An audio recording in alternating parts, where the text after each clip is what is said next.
That was the big dance hall, and that's where the SGIO is now, the tall building.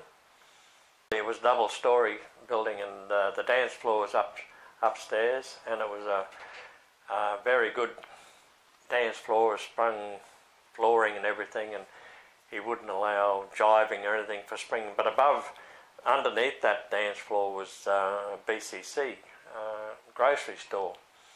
And if they did any of this jigging, somehow the vibrations would knock some of the things off the shelf, they'd complain.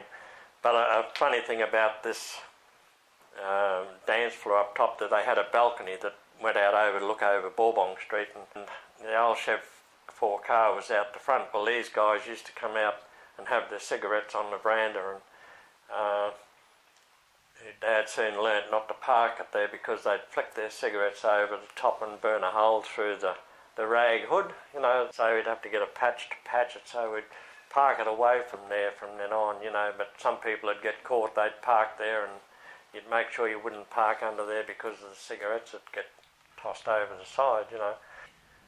Oh, it was into the 60s,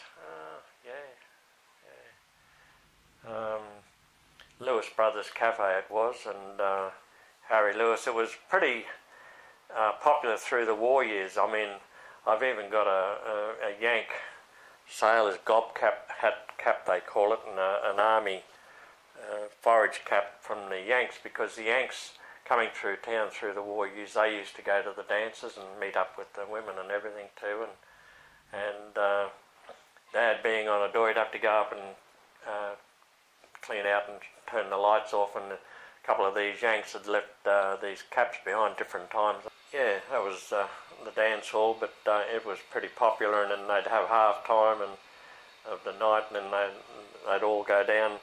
A lot of them blokes had been to the pub. They'd came up after the pubs closed at 10, and there was the Thuris's Cafe down the bottom end of town, another one across the road. Everybody going to have their milkshakes and that. But it was a good way of boy meeting girl and getting to know people before they matched up. That was one of the main places. That was always on a Saturday night, but there was other country dances. There was one out at Kalki, one out at Sharon, one out at near the Bingra Mills, St George Dance Hall, and there used to be the Parish Hall. It used to have dances, and also above the Austral Hall, where the used car park is next to the doctor's surgery around on the corner of Winduma, and it's the Caledonian Hall. The Caledonian, they had a hall, and it was moved from somewhere round to where the Catholic St Joseph's or whatever school is there. There's photos of it somewhere that used to be there. But the Austral Hall, it was a double-storey building. Well, that was used mainly for all the Deb balls and the coming-out balls, because it had a balcony around the top with wrought iron railings and everything, and where all the mothers of the Debs could go up and sit up there and watch their daughters being presented to whoever, you know, the Deb balls when they came out of age or whatever, you know. But it was run by Harry Bertram. He used to have a Bertram's Pearson's shop, ice cream, ice blocks used to be popular there, and it was near the Paramount Theatre, next to where the Austral Motors, not Austral Motors, what is it, where the Hyundai dealerships. There was a house in between where the Hyundai is, and there used to be a tyre retreading place there, and then the Paramount Picture Theatre. And grandparents used to live there. My great-grandfather was, he was on the council as a plumbing inspector, or one stage a night watchman or something. They used to have a watchman going up and down the street for years, turning on a lot of the shop lights and turning them off. They weren't automatic at that time, and yeah, they'd walk up and down the street through the night just to see there wasn't any vandalism or anything like that, you know. Yeah, it was a council position, and I think a lot of the shopkeepers paid for turning on and off the lights if they want their goods illuminated, you know. The shops, they had the windows mainly in the shops and for displaying their goods and whatever, and they'd turn the lights on and off in there, you know. Yes, oh yeah, it was running up until the later years. It first was built by somebody as a skating rink, and then Doug Rattray bought it, and he put the roof over it. Oh, I don't know what dates they were, sort of. But the Paramount Picture Theatre was popular on Saturday afternoon for teenagers and school, boy meeting girl without their parents knowing, sort of thing, and meeting the girls at the Picture Theatre or Saturday afternoons. And there was a couple of names down at the Paramount. There's a Harry Pewey or Claude Pewey. They were sort of the watchmen. They'd have a torch and go around to check on no hooliganism or whatever, and the Paramount on the Saturday afternoons mainly, and the John Wayne ones and all those sort of thing, but also at the time in the town there used to be a Peter's Pals Club, and one of my mates who worked at the foundry with me, he won a Peter's Pal competition, and he went on the Australian Amateur Hour. That you wouldn't have known of the Australian Amateur Hour. That was a talent show over the radio, and he used to do impersonating. Well, not ventriloquism, what do you call it? He was in the Peter's Pals Club, and they'd have this of a Saturday morning on the stage at the Paramount. And sometimes I think they had it once at the Winter Garden. But the 4BU used to be beside where the Civic Centre is, and they'd started this. Thelma Stay, that just died recently, she started this Peter's Pals Club, Peter's Icecream sort of thing. And I remember going there one Saturday morning to the Peter's Pals Club, and then it grew bigger, and then they'd go and have it at the bigger theatre when there was more kids and everything, and they'd have this talent quest. Well, there was singers, and this Jimmy Finnemore, he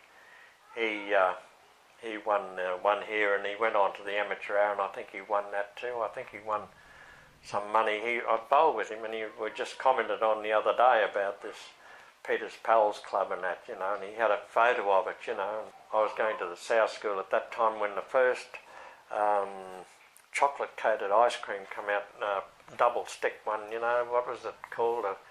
Not like a paddle pop, it was the first. I can remember distinctly the shop over the road from the school. They had this big green thing they used to store with the hot ice and everything to keep everything cold, and they had these out in the school. It was so popular when these first ones come out, and they had a couple of these over there to keep up with the demand for these chocolate. My grandparents were in 42 Tantithe Street. They were over the road from, I remember this sewage station being built near the Tantithe Bowls Club, and I remember them digging that, and it was built so it was above the 42 flood later on. But my grandparents, they'd had early floods, so the grandfather was prepared with big 4x2 beams that he'd put across, and so they could put the furniture up above that height, but it would have gone under with this last flood and everything.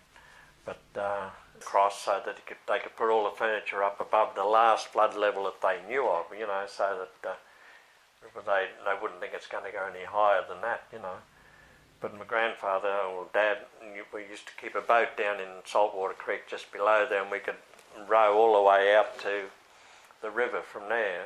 But now it's all silted up and mangroves and everything, you wouldn't get out in the boat. But my grandfather used to row that boat down to the Burnett Heads every Christmas. He'd load this boat up with all the ice boxes and whatever they needed, and he'd go down with the tide. He had one of these stand-up boats where you paddle along, and they'd row down with the tide and then come back with the tide.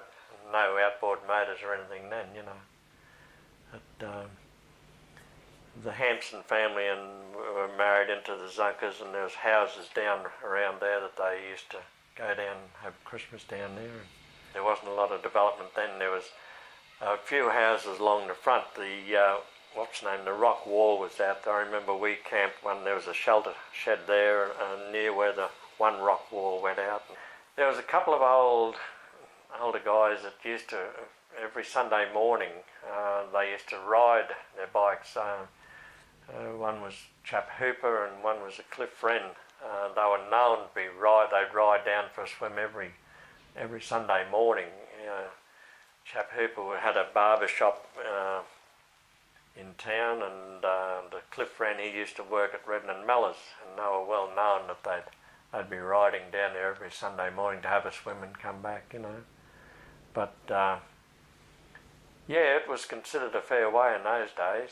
The old Chev 4s and everything, and you know, the old Chev 4s, and if you had fortunate to have roller blinds on the side to pull down in wet weather or cold weather or anything, you know, I mean, as a kid I remember we used to go to the Winter Garden Theatre and be going home at 11 o'clock at night after the pictures, and you'd be rugged up in, I mean, the weather's was a lot colder then at the time because I worked at Ferrymead as a ship fitter, and we all used to have greatcoats. Well, these are the war year. The Army used to have, and the Air Force used to have heavy overcoats, and going to work at midnight you'd need these coats because it was so cold. I mean, you don't get frosts or anything anymore, you know, the warming is here, the warming situation, you know.